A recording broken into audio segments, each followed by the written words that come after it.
Greetings and welcome back to the Osha Cerese Show. I am your host, Osha Cerese, and this is your weekday dose of real talk. This is where culture meets coaching, where healing meets headlines, and where we utilize alchemy to transmute gossip into growth.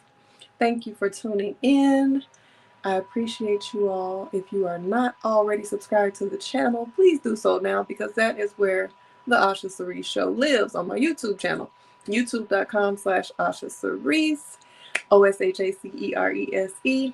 Actually, YouTube.com/@Osha Cerese, if I didn't say that correctly. It's linked in my bio if you're watching on IG.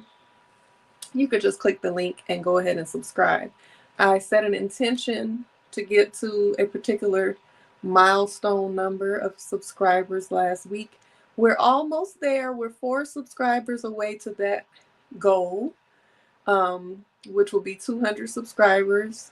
You know, we've been consistent. This is episode 44, going live on the Osha Cerese Show. So the first milestone goal is 200, 4 away. So if you're watching, go ahead and subscribe if you're not subscribed, or share this with some people and tell them you need to subscribe to this woman's channel. And then we'll set a new goal once we reach 200. Yeah, so welcome. Happy Monday. Again, I'm Osha Cerese, certified life coach, event curator, and dream doula, supporting you with birthing your dreams into reality. So, again, welcome to episode 44. We're going strong. Happy Monday. I hope you all are enjoying your fresh start of the week. I hope it started off well. Drink of the evening, we got a little strawberry lemonade mixed with regular old-fashioned lemonade. And I wish y'all could see, if you can, this little area right here is all slushy. It's going to be amazing. I'm about to go up this down. But cheers to an amazing episode 44. Cheers to happiness, self-love, love, abundance, success, wealth, happiness, joy, bliss. Did I say great health? Cheers. That little slush at the top hit different. You know, when you put it in the freezer for just the right amount of time. That is amazing. So thank y'all for tuning in. We have some topics for you today that we're about to get into, but first, let's start by celebrating a beautiful woman, as it is Women's History Month. So you know we're going to spotlight a woman in history. So today's Women's History Spotlight is Claudette Colvin. She is a pivotal yet overlooked figure in the civil rights movement. She was born September 5th, 1939 in Birmingham, Alabama. Like me, I was born in Birmingham as well. Raised in Montgomery, Alabama. And she attended Booker T. Washington High School. At just 15 years old on March 2nd, 1955, Claudette refused to give up her bus seat to a white passenger in Montgomery, 9 months before Rosa Parks' protest. This act of defiance led to her arrest, making her one of the first to legally challenge segregation.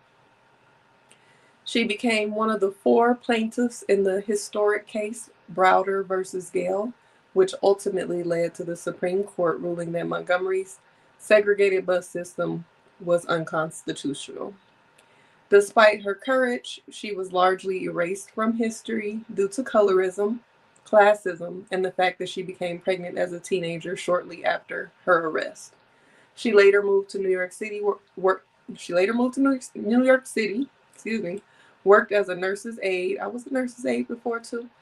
For over 30 years. My grandmother was a nurse's aide for over 30 years as well. And she quietly lived outside the public eye. In 2021, at 82 years old, her juvenile record was finally expunged, officially recognizing her contribution to civil rights. Claudette Colvin's story reminds us that history is often shaped by the unsung heroes who make sacrifices before the spotlight ever arrived. So we salute and honor Claudette Colvin.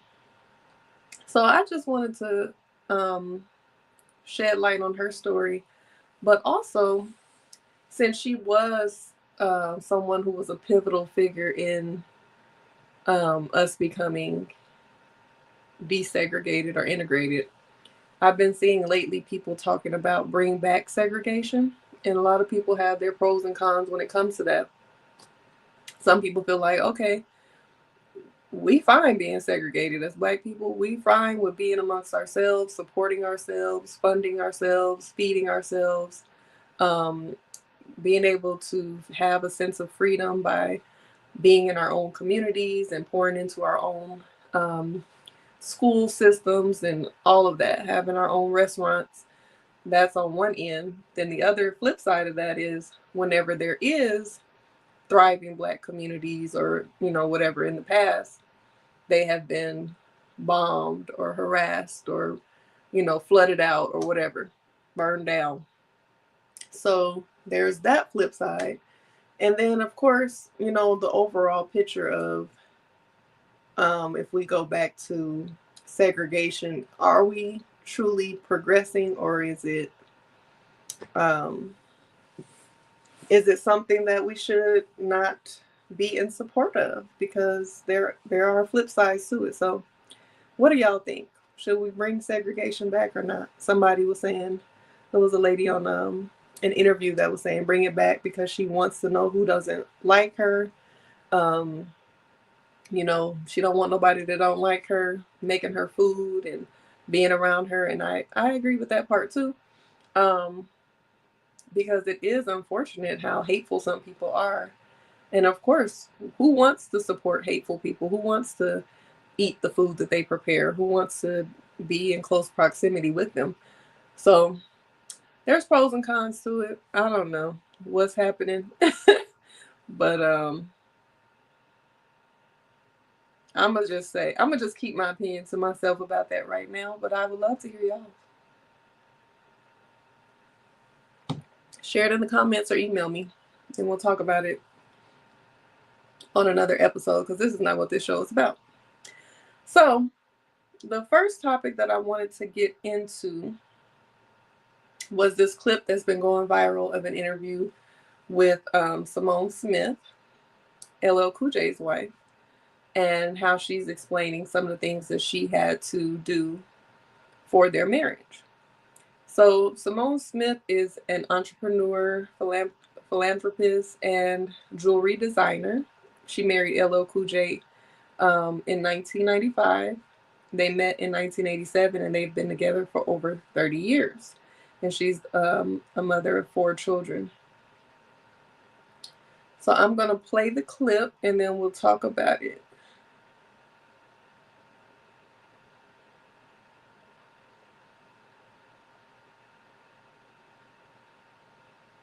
While I sip on some more of this good lemonade.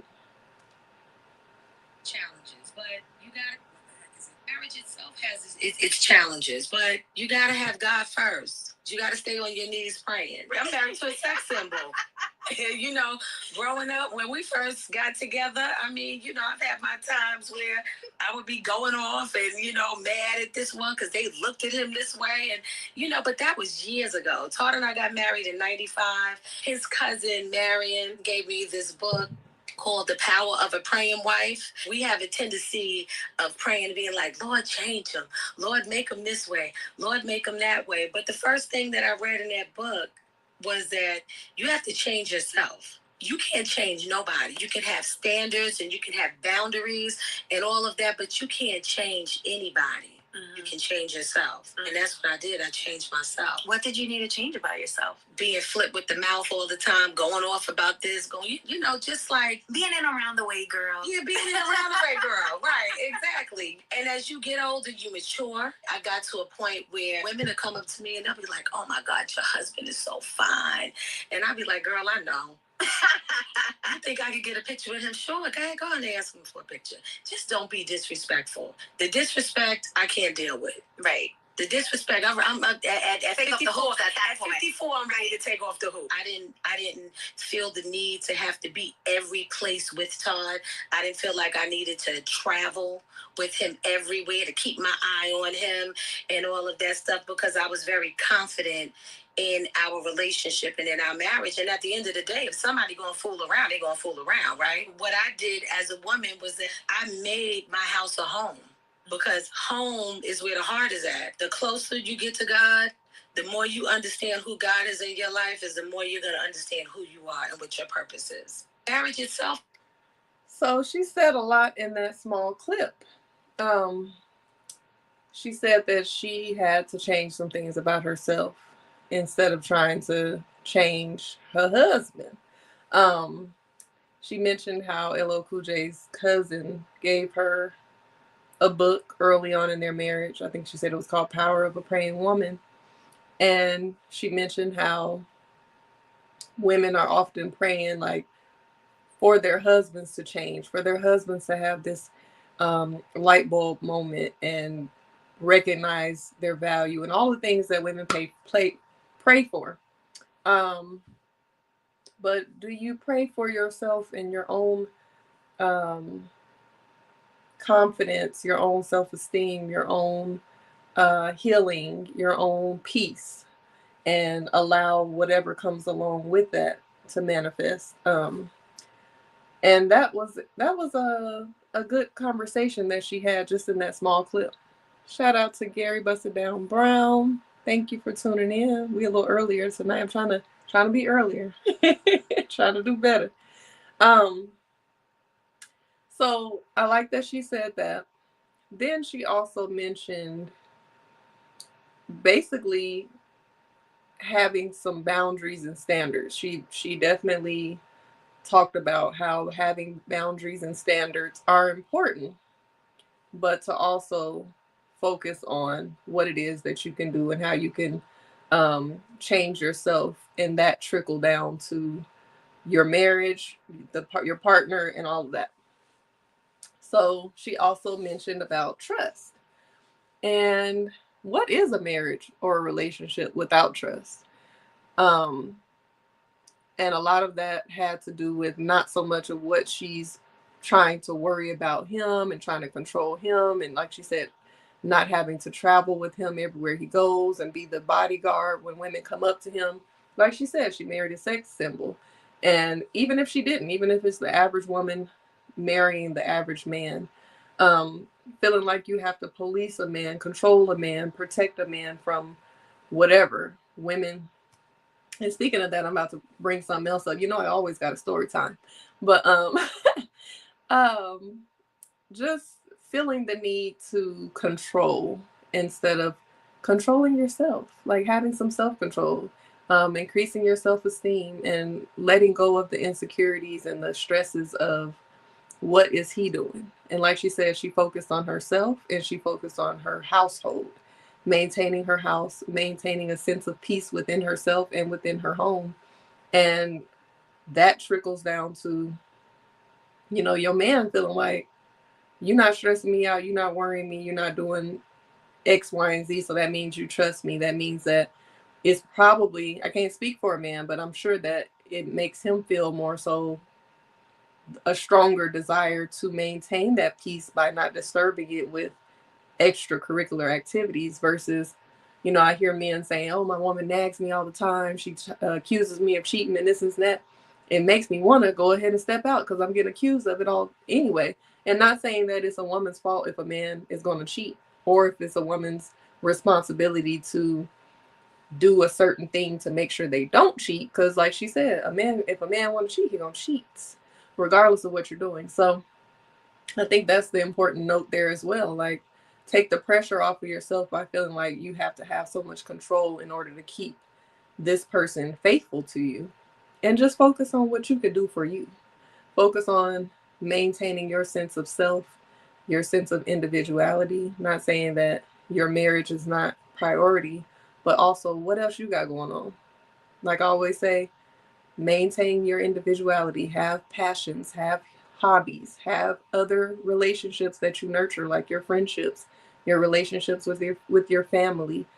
Still continue to do your self-care, the things that make you whole, that make you you, instead of spending all of your time worrying and stressing about what this man is out here doing in these streets. Um, I actually got a, story time alert. I actually got a message earlier today from somebody that I went on one date with almost 5 years ago. It's going on 5 years ago during the pandemic. It wasn't really even a date. We got to know each other for a few months, and then we met up one time, and then we realized that we were better as friends due to multiple reasons. And so we're not even friends to the point where we're linking up, meeting up, hanging out, none of that. Every now and then we might check up on each other, see how you doing. Oh, you were on my mind. How you doing? How you been? This is what I got going on. Whatever. I get a message randomly today. Oh, I'm sorry. I hadn't been, I hadn't gotten back with you, or whatever the case was, because my girlfriend thought that we had something going on. I'm like, oh shit, I don't want to be in nobody's drama, because this is not that.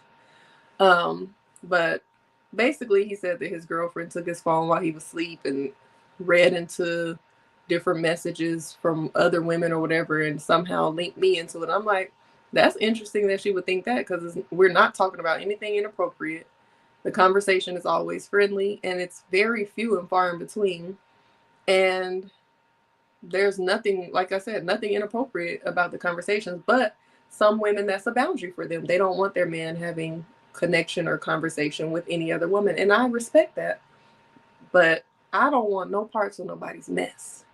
So if your woman doesn't allow you to stay in touch with women that you know from your past, please don't even contact me, because I don't want to be in nobody's drama, because I'm too grown to be the topic of anybody's conversation, feeling like they got to worry about me, because baby, you don't. So in order to eradicate that, just don't even reach out, because I do not want to be in nobody's damn drama.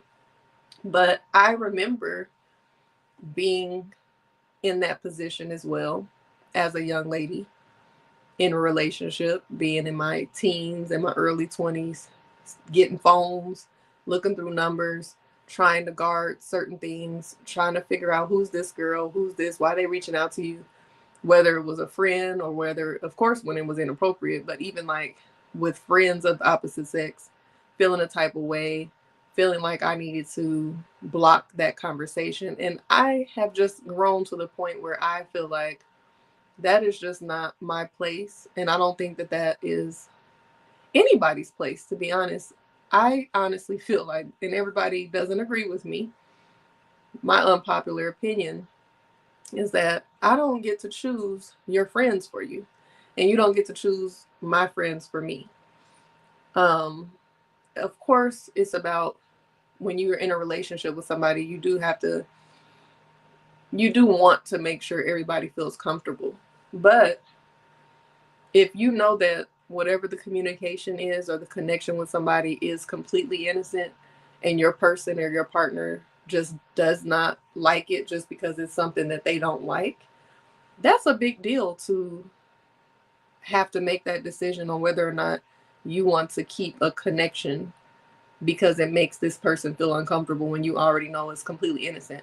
But I do understand that some certain sacrifices, certain people require sacrifices to be made in order to be with them.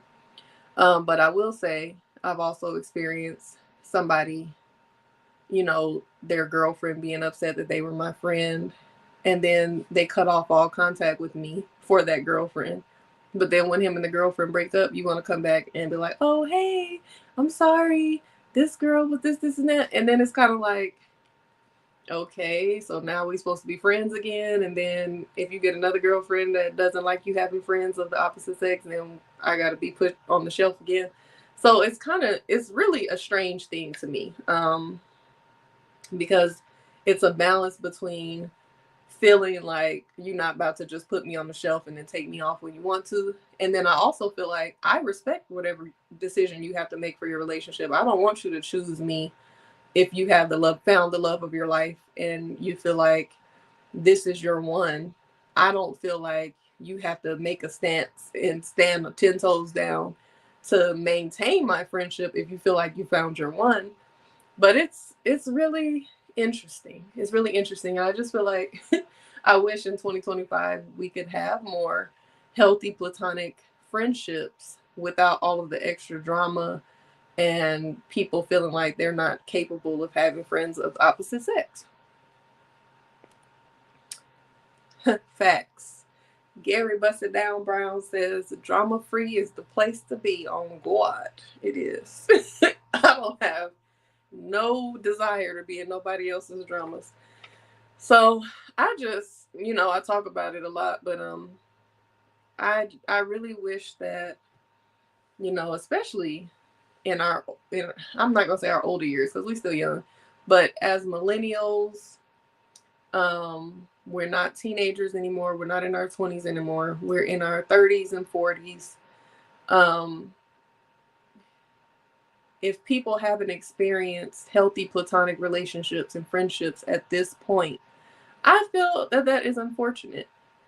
And I told y'all I was going to tell y'all about some icks that I had posted on Threads if men wanted to share some icks that they have about women. And a lot of people didn't respond, which I thought it was going to be a whole bunch of comments because people love to be able to talk shit about women when the invitation is presented. I didn't want it to be like a shit talking thing. I just want to know, like, what are your icks? Because women can talk about our icks when it comes to men all day long. One of the guys, Tybo Audio, I know him from, he participated in one of my speed dating events, but he said if she uses tobacco or nicotine products, understandable. I don't like cigarette smoke either. This other guy, he was the only other person that responded, but he had a list of things. He said lack of accountability, infidelity, lack of moral fortitude, not guarding her modesty, and having men friends. Gary Busted Down Brown says too many insecurities taint platonic relationships. Yes, insecurities and inappropriateness, because some people are not capable. I ain't gonna say they're not capable, but they're not mature enough to handle platonic relationships. There are some men and some women who feel like if they're not sexually attracted to someone, or if they're not able to be intimate on a certain level with an opposite sex, that they don't find value in that friendship or that relationship. I think that that's unfortunate because there is so much value in having friendships of the opposite sex. But for him to put that one of his ick is for women to have men friends, I'm just gonna be the ick when it comes. If men don't, if men have a problem with me having male friends, then like that's really it's a deal breaker for me personally, because I always talk about creating your own village, especially when you move away from family. Like growing up in Colorado, I left one family. My mom's side of the family lived in Birmingham. Moved from Birmingham when I was 3 to Colorado, where my dad's side of the family lives. And so I'm close to both sides of my family. But growing up, I was super close with all of my cousins, aunts, and uncles. Like all my aunts and my uncles and my grandparents all had a hand in raising me and my upbringing and instilling into, values and morals and principles into me. And I grew up what they call it, latchkey kid. I grew up being at my grandmother's house, my paternal mother's house, with all my cousins, boys and girls. So it's not like we were separated, like only the girl cousins can hang out with the girl cousins and the boy cousins hang out with the boy cousins. No, we're all together. So I grew up being very close to both sides of my family, male and female cousins as well. When I went to school, elementary school and middle school, high school, beyond, I always had my homeboys. I had girls that were my friends. You know, I always had a best friend, a little bestie that I would stick with, and then I would have, you know, other girls that I would be cool with. But I also had homeboys. One of my I have pictures and stuff from kindergarten and up, going to the same schools, knowing the same boys. It's no big deal to me. So, do you just say, okay, I'm an adult now. Now I'm not going to communicate with anybody of the opposite sex because it's not allowed? That's just so weird to me. Every boy that I was a friend with in school was not at me and I was not at them. And maybe, you know, I don't think I'm bad looking. I think I'm pretty attractive. And maybe I was a little ugly duckling in school. Who knows? Maybe they didn't have crushes on me like that, and that made it easier for them to be my homegirl or my homeboy. But even as an adult, my best friend is a man. He's attractive. I'm attractive. We're not attracted to each other. We're not at each other romantically. We met through my cousin. We all were like a group of friends. And we just so happened to just continue our friendship. And we're like, I'm friends and close with everybody that was in that close circle. And I'm one of his groomswomen in his wedding next month. So I don't know. I just find it strange if you can't be a friend to someone because they are an opposite sex. You don't have to sleep with every damn body you meet. You don't have to act on any impulse because maybe you are attracted to a person when you first meet them. I tell this story all the time. Somebody that I had a little crush on, and I shot my little shot. And I don't know if he kind of curved me in a nice way. It wasn't like, nah, I'm good. It was just he answered a question that let me know that he wasn't interested in that way. And then we still continue to communicate, and now we're cool. And I don't even look at him in that way anymore because there's other things that I see beyond whatever else that I was crushing on. I got to know him as a person. I'm like, okay, he's a cool friend. So that's just my little gripe on that. But I brought that up because I got that message earlier, and I'm just like, please get me out of this mess. But I do feel like LL Cool J's wife, um, you know, making those internal shifts, focusing on her self worth, trust, and confidence is very helpful. I also talked about this before, but like being a partner to somebody that's in the industry is extra, you know, I'm sure it's extra difficult or challenging when it comes to the amount of women that are throwing themselves at them, because the average man has temptations and different things that they're exposed to as well. But a celebrity is going to be times a million. Especially LL Cool J been fine since the 90s. Of course, he's got women throwing themselves at him. I use this example a lot of times, and I honestly don't feel like she handled it the way she should have. But then at the same time, listening to Simone Smith talk about how, you know, disrespect, she was like, just don't be disrespectful, because she's like, I'll take my hoops off at 54 over some disrespect. So let me see if I can find this post. This was disrespectful, what this woman said, but I don't personally think it was that deep, because you already know that this woman is just a damn fan.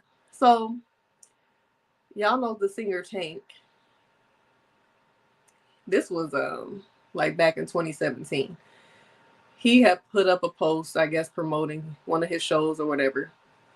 And somebody said, she tagged him and she said, I'm just ready to see your sexy ass in VIP with your fine ass. And she put the screwed up face emoji, an eggplant emoji, and a splash emoji. Then she tagged his wife, Zena, and said, I think she was his fiance at the time, or his girlfriend, one of them. And she tagged her and said, you sure you effing him right? Because baby.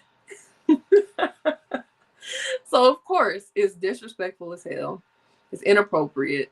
But you see that it's just some shit talking. She's lusting over Tank. So Xena was like, don't you ever disrespect me like that again. And then she said, by the way, you may have been VIP, but you will be receiving your money back. No thanks. Hashtag management. So I feel like, I mean, I get it. She was showing her rank, letting her know this ain't that. But I just honestly feel like it's Tank. It's R&B singers. Look at Usher. Usher feeding cherries to women, dancing with them, singing in their faces, doing the most. And his wife be in the audience smiling or backstage smiling. It was her idea for him to feed the women cherries. She know how to get that money. She know how to get that money on. Play up on the sex symbol persona. So I have mixed feelings about that. Like, I get it. Again, she showed her rank. I think maybe she could have even just said something. Even to me, that would have been doing too much. But she could have just been saying, like, don't do that, boo. This ain't that. And kept it moving. Or she could have just ignored the shit. Because if you know your man is getting lusted over every concert, every show, every post, who gives a damn about this thirsty ass woman talking shit? You know that you effing him right. You know that you his woman. You know that he comes home to you. What, you don't have nothing to prove. Girl, VIP, thank you for your coins. What else? Who else wants some?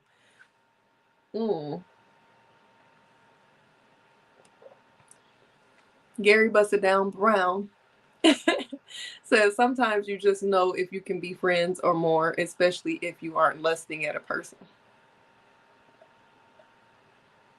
Yeah, I get that. I get that for sure. And some men have expressed to me that they're just not able to be friends with women that they're attracted to. And to me, sometimes that's unfortunate too. Not even just be friends. Some men are not even, they don't allow themselves to even be nice or kind or generous or protective for women that they're not attracted to. If it's not a woman in their family or a woman that they're attracted to, they just pay them in dust. They're rude or they ignore them. They don't feel any type of need to have that masculine energy be provided for any woman that is not fine to them, basically. And I don't like that. Like, if you are a man and you have certain qualities about you that a woman can benefit from, not talking about finances or laying your life on the line or anything like that, but say something simple, a gesture like opening a door. You want to be all sweet and open a door for a woman that you find is fine. And then you see a woman that you're not attracted to and you let the door fall on her face. Like, stuff like that, I don't think is cool. But that's just me. I don't know. So, speaking of looks, I have another clip that I wanted to play and talk about. So, there is a rapper named Cleotrapa. I had never heard of her. I think she might have been Ice Spice's friend or something, because when I was looking for a picture of her for the thumbnail, all the pictures came up with her and Ice Spice. I'm starting to be in my auntie status. I don't be knowing all these young rappers. Okay. Let me play her clip. We are getting older. Why the other day I see a bitch talking about, oh, this nigga is ugly, or like, oh, he not fine shit. Like, you're an adult. Why are you bitches still worried about who's cute? Bitch, who get money?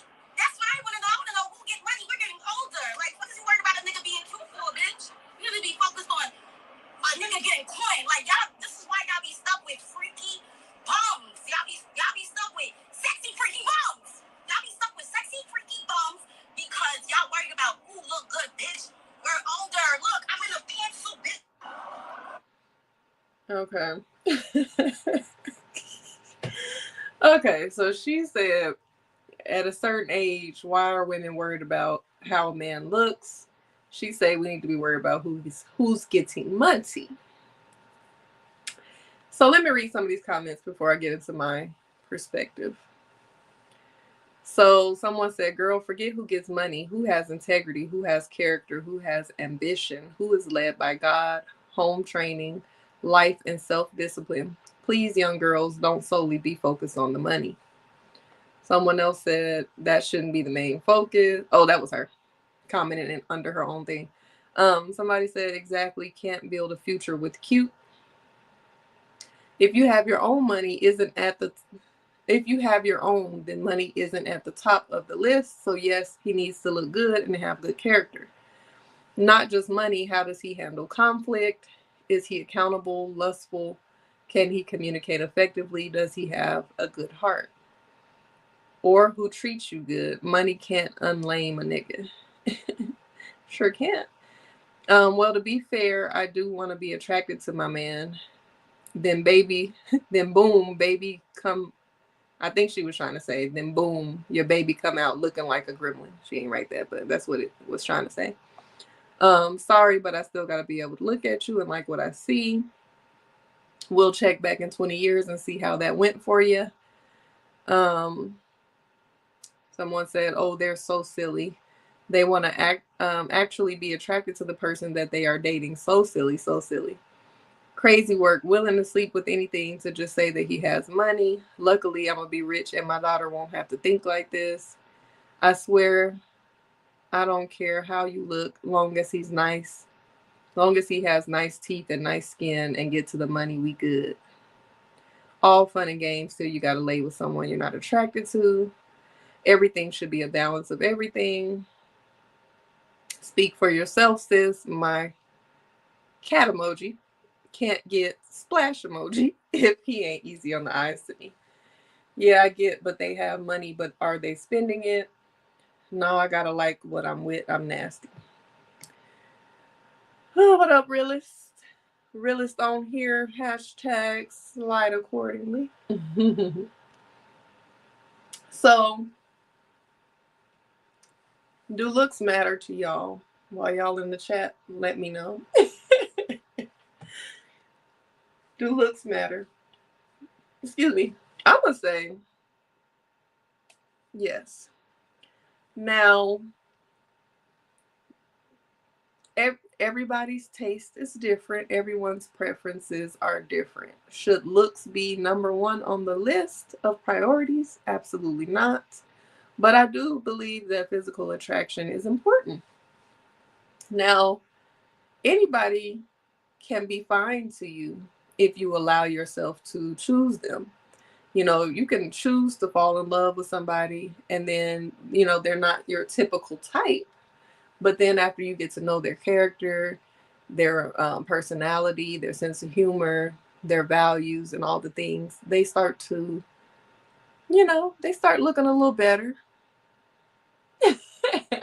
Sweet Tea Inspirations on Instagram says, yes, looks matter because I need eye candy.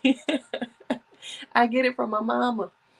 So I do think that physical attraction matters. Now, again, what they say, beauty is in the eye of the beholder. So what's attractive to me might be different to other people. Really said, not gonna lie, it's hard to lay next to someone I'm not attracted to. And I just feel that should be something. Like, I get not always dating just what you're typing. Because if I only dated what my exact type was, I could probably eliminate 90% of the guys that I've dated. Looks is important, yet shouldn't be the focal point, right? But of course, there's more to it. Absolutely. Now, I've dated someone who I was not attracted to their face per se. They weren't hideous, but they weren't traditionally attractive, I would say. But then when I saw his body, I'm like, well, damn, he started to look finer to me. I don't know. But, and then I dated somebody who wasn't, this was when I was really young. I was still a teenager. He was way smaller than me. I'm 5'9.5", been 5'9.5" since I was like in the 8th grade. So we dated my senior year. Um, and I think he was 5'5". He wasn't really my type, face wise or body wise, height, none of that. But as I started having feelings for him, he started to be a little cute to me. I'm like, I started. So I think you definitely can develop an attraction to someone you're not initially attracted to. But at the same time, I feel like it has to be something. We see with our eyes first. If somebody, sometimes it's just confidence, honestly. Sometimes it's somebody that you're not attracted to at all, but they have such amazing confidence. They are, they have some type of swag, some type of humor, and they carry themselves nicely. And another plus for a man, especially, you smell good. If you smell good, your fine level, your fine meter goes up. If I smell you and I want to follow you, and you might not even be that fine, but you smell fine. So there are definitely things that people can do to make themselves more attractive, like staying well groomed, um, skincare routine, like she said, taking care of your teeth. The teeth don't have to be perfect. My teeth ain't perfect by no means, but I take care of them. They're clean. They're healthy. Um, being well dressed, stylish. That's definitely gonna always be a plus. Smelling good, being clean, smelling good, having a personality and a sense of humor, being able to carry a great conversation, having things that are interesting about you, whether that's your hobbies, your passions. Are you a music lover? Can you dance? Like something about you that's interesting, that's alluring, some type of passion that you have that when somebody hears you talking about it or sees you involving yourself with it, they're attracted to your passion. They're attracted to the fact that you're passionate, attracted to the fact that you are ambitious. Money helps. And that's just not even um, to be attractive to somebody. It's just, it helps you personally when you're financially stable. Like when we talk about the hierarchy of needs and the root chakra and all of the basic things that you need, finances are important just for your own sense of self. It helps you with your confidence. It helps you to be stable. It allows you to have a certain level of freedom. Um, and it, you don't have that stress on you, that stress weighing you down of finances. Um, that's not fun. It's not cool. And even, men, especially when y'all don't have y'all money together, it's stressful for everybody. It definitely is. Rilla says 5, 9.5. Yep. Since I was 8 years old. I mean, not 8 years old. Since I was in 8th grade, so I was 13. Or was it 7th grade? It might have been 7th grade. Since I was about 12 or 13. And size 12 in woman's shoe since I was 12 years old. Big feet matter. Your preference can make someone more attractive than what your eyes can see, good or bad. Absolutely. Absolutely. So those are certain things that can make you more attractive.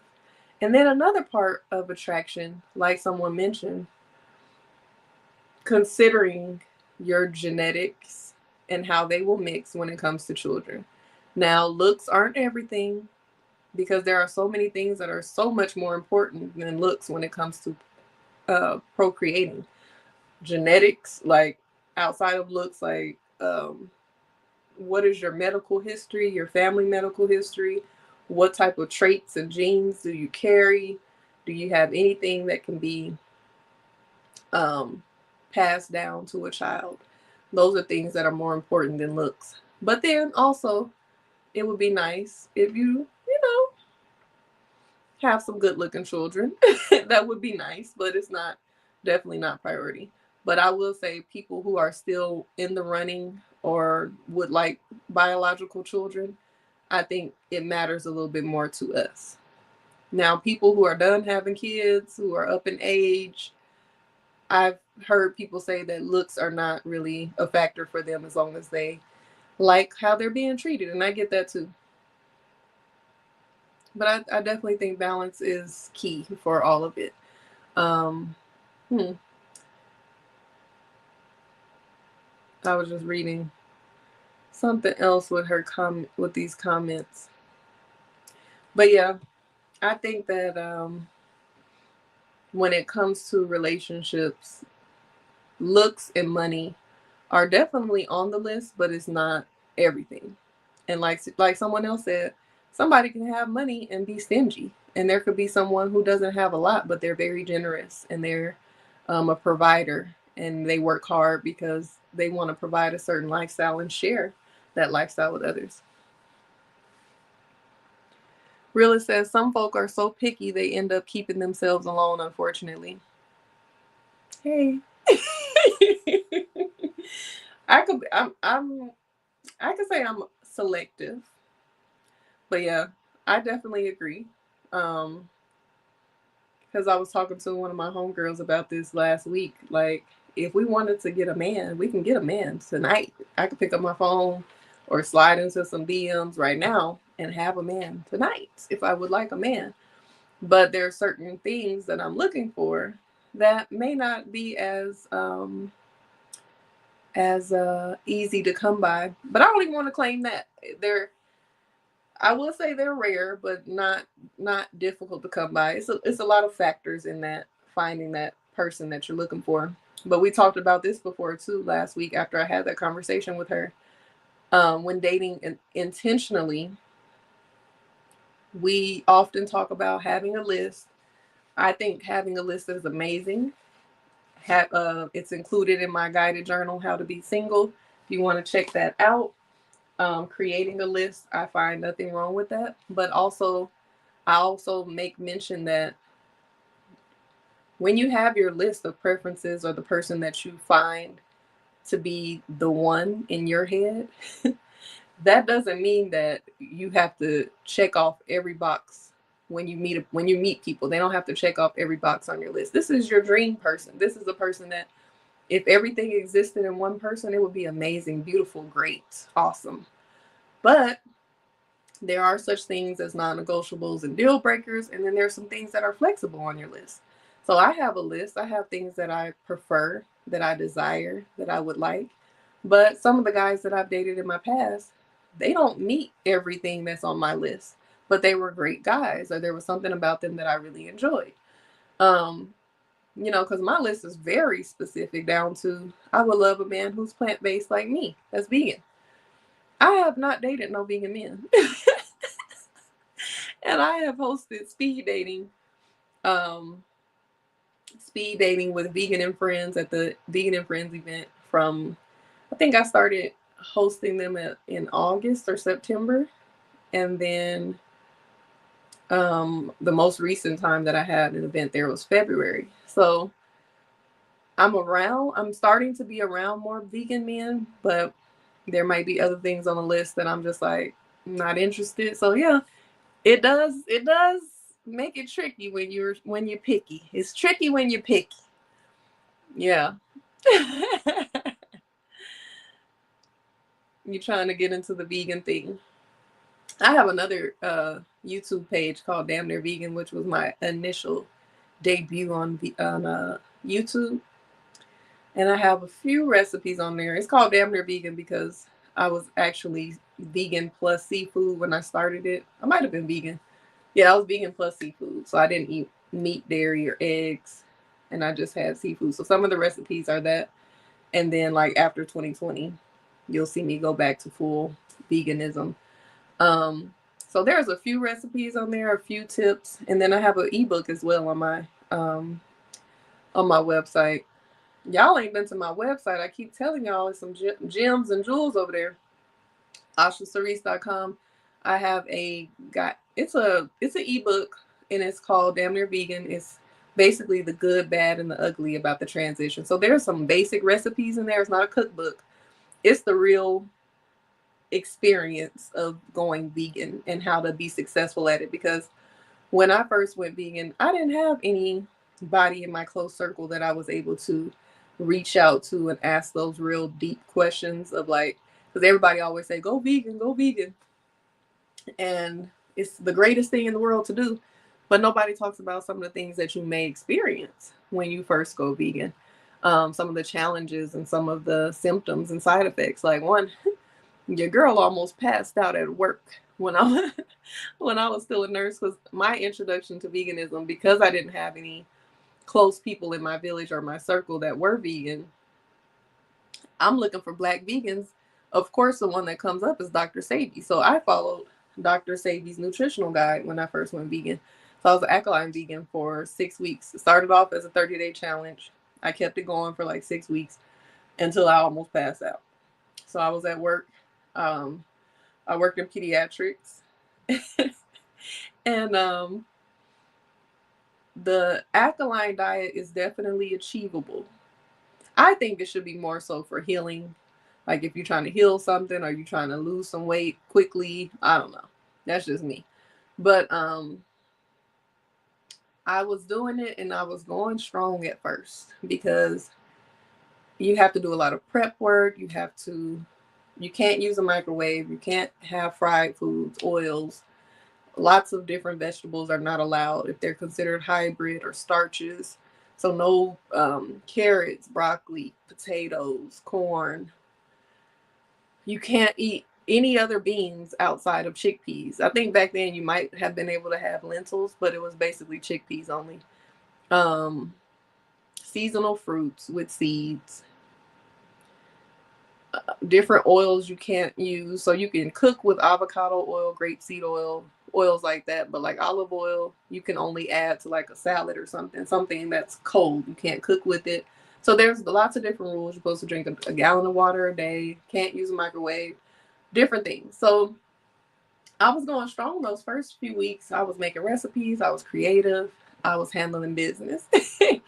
And then I started getting a little just fatigue because I'm not eating what I'm used to eating, and then I'm tired of having to make these big old meals, and I wasn't preparing enough food to eat at work, and just wasn't eating enough, because that's another thing. Like, you start eating 1 or 2 meals a day and you're not sustaining enough nourishment. So I was at work and I was feeling a little woozy. I think I was saying it to somebody. I don't remember. But all I know is I stood up and I fell right back down in my chair. And they was like, oh, hell no. My nurse coworker friends went right into action. Somebody went and got me some hummus and pretzels. I ate that real quick and drank some orange juice and scheduled an appointment upstairs. I went up there and that doctor checked my blood sugar. My blood sugar was so low. So I can only imagine how low it was before I had the hummus and the orange juice.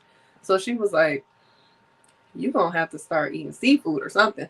So I wasn't ready to start eating seafood yet. So I just went to like a more traditional vegan diet. I'm like, let me get some carrots, some corn, potatoes, something a little bit more filling, some things that I can work with a little bit more. And then after about 5 months of that, intuitively, I just felt like I should incorporate fish back into my diet and seafood. So I did for a couple of years, and then I went back to vegan after I did a detox.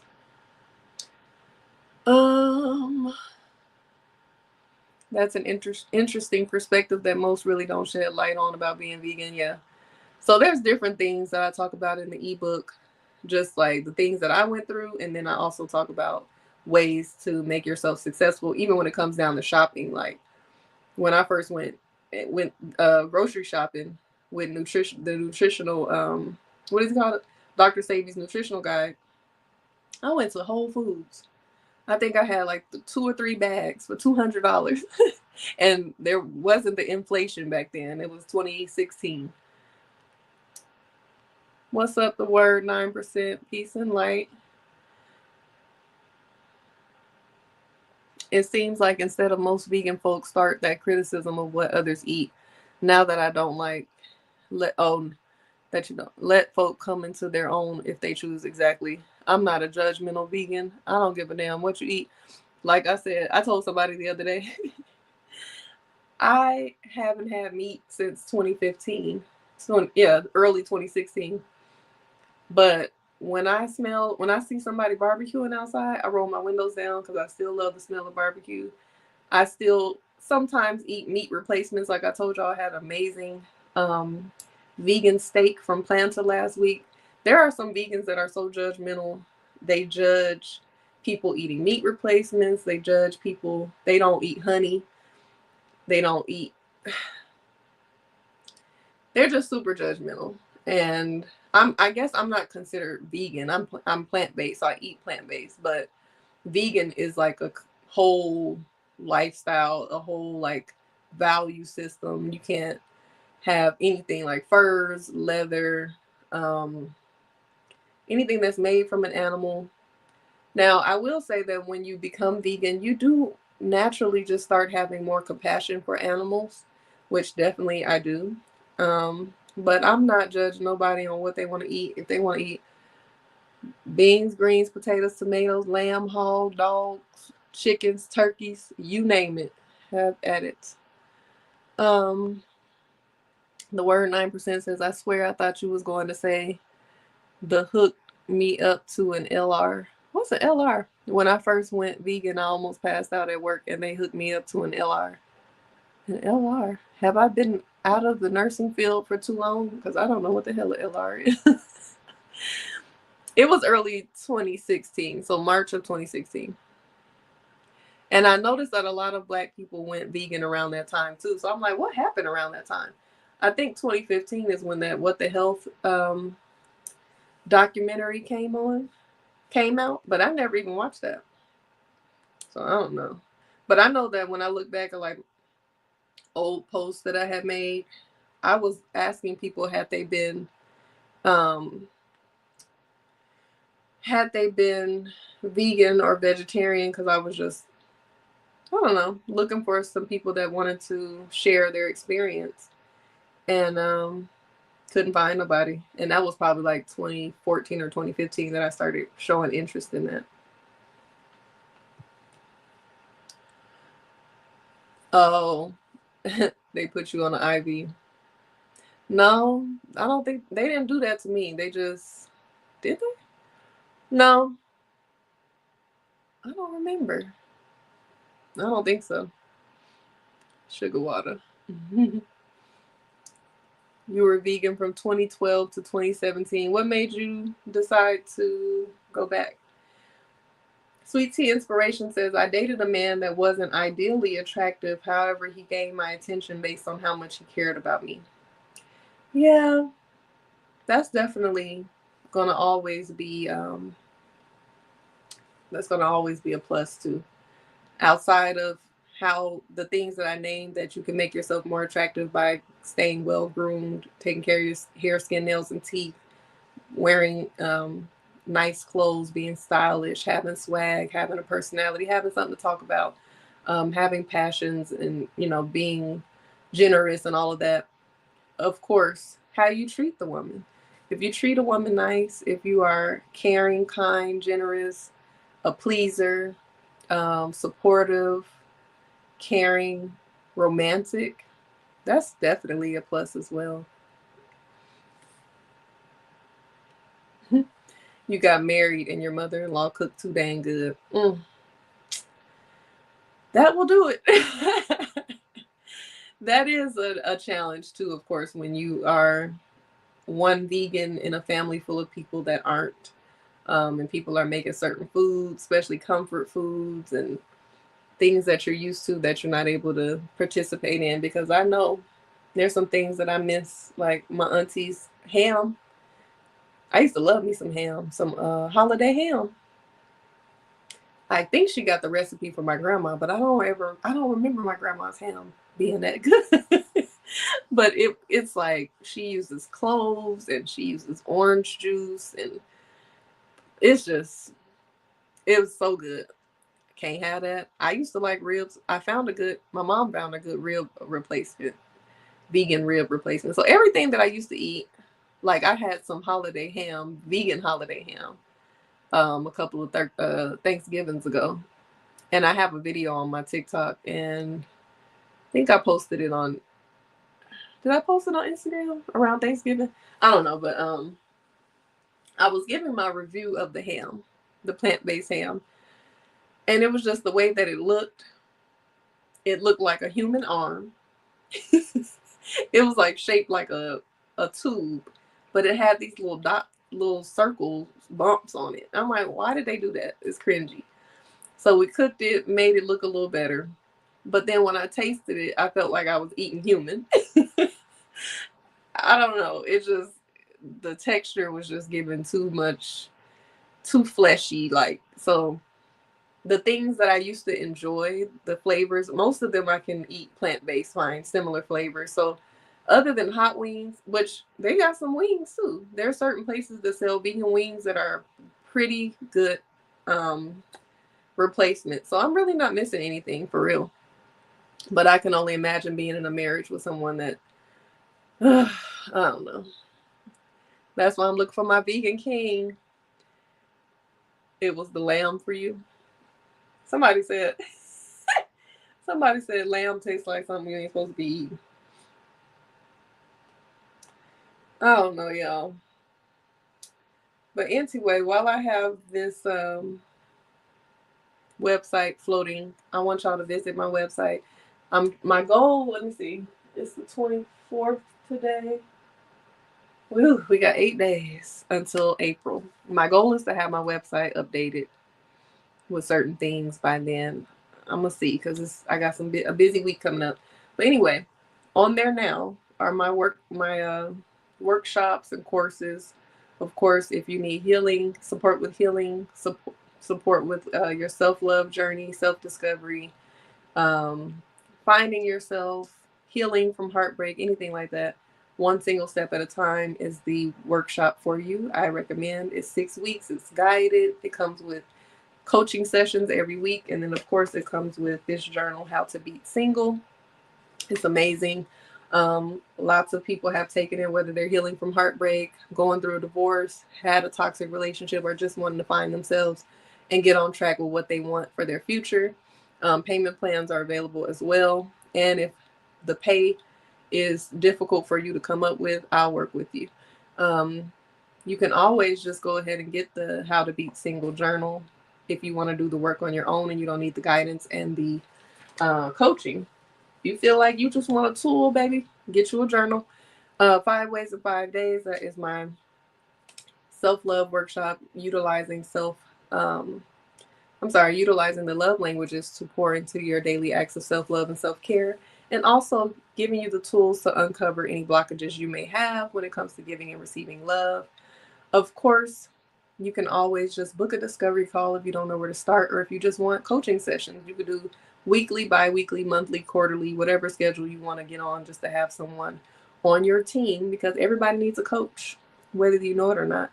You got to develop you a team, get you a therapist, get you a coach, get you somebody that's proficient in certain business aspect. I have a business mentor, business coach, um, life coaches, therapists, you name it. Give me all of it, because I want all the support I can get. Got to develop your team. And of course, if you are a single, an intentional dater, a hopeful romantic, looking for love in 2025, you need to be on my Intentional Love Collective. It is not on my website yet. That's what we're hoping to do by the 1st.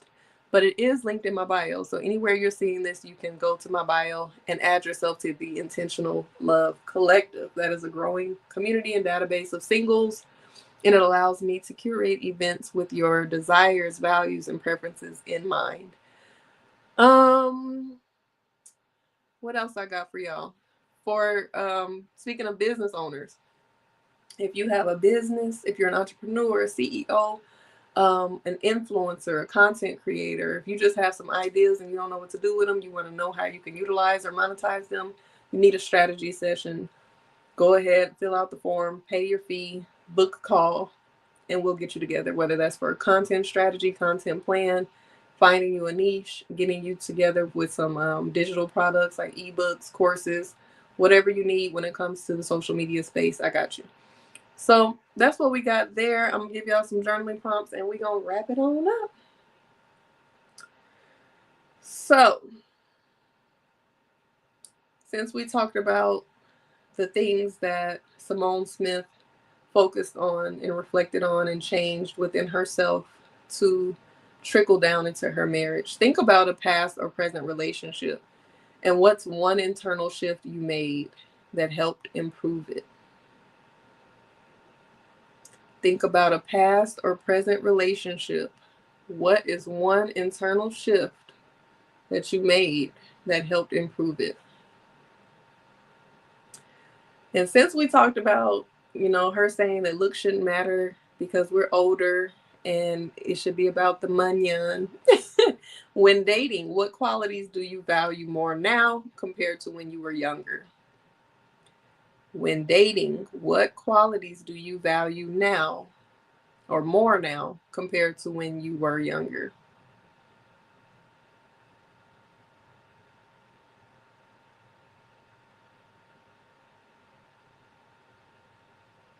And then, what quality do you have to offer outside of money and looks that makes you desirable? What qualities do you have outside of money or looks that makes you desirable? The word 9% says, I feel that, got 6 mentors and 1 coach. She is my coach for coaching on everything. On everything. I had a coach for when I first started. I had a digital marketing coach that helped me learn everything about posting digital products or having digital products, creating them, creating ads. I had another coach that taught me a lot about um, discovery calls, all the things that, like, we can have the gifts because all of us have gifts within us, but there's so many things that go along with the business, and especially being on social media and promoting yourselves, there's so much to learn. My business coach now is all about pitch. Like, she teaches us how to have amazing pitches, how to go through the roadmap of entrepreneurship. She is a successful entrepreneur with her company is valued at $1 billion, and she knows what she's talking about. So I listen. So I definitely listen. Not you said everything else. Okay. I'm gonna need you to get in your journal and write some more things down. But thank y'all for tuning in. I really appreciate y'all. I'm gonna try to come earlier this week because my goal is to come earlier in the month of April. I ain't making no promises, but that is the goal. Really, it's all about having the topics because I talk about or I incorporate some of the things that's going on that's trending. Sometimes I'm literally waiting for something that is interesting enough to trend in the day before I talk about it. So again, if y'all have certain topics that y'all want me to talk about, and next month I'll probably start having guests as well. But if you all see any topics you want to share it, you can always follow me on Instagram, Osha Cerese, and share them to my DMs, or you can email me certain topics if you have something that you're going through in your life that you want me to unpack from a coaching perspective, from a woman's perspective, whatever the case. OshaCerese@gmail.com. Just send me an email and I will read your letter or I will unpack something that you would like to share, or if you have a topic that you want me to give my opinion on, feel free to send it my way. But again, thank y'all for tuning in. I really appreciate y'all. This is episode 44. I ain't never did this many episodes of anything that I've done. So I'm proud of me and I'm proud of y'all and I'm thankful for y'all. And I hope y'all have a wonderful evening. I will talk to you tomorrow. Make sure you turn the notifications on so you'll know when I'm popping up. Good night.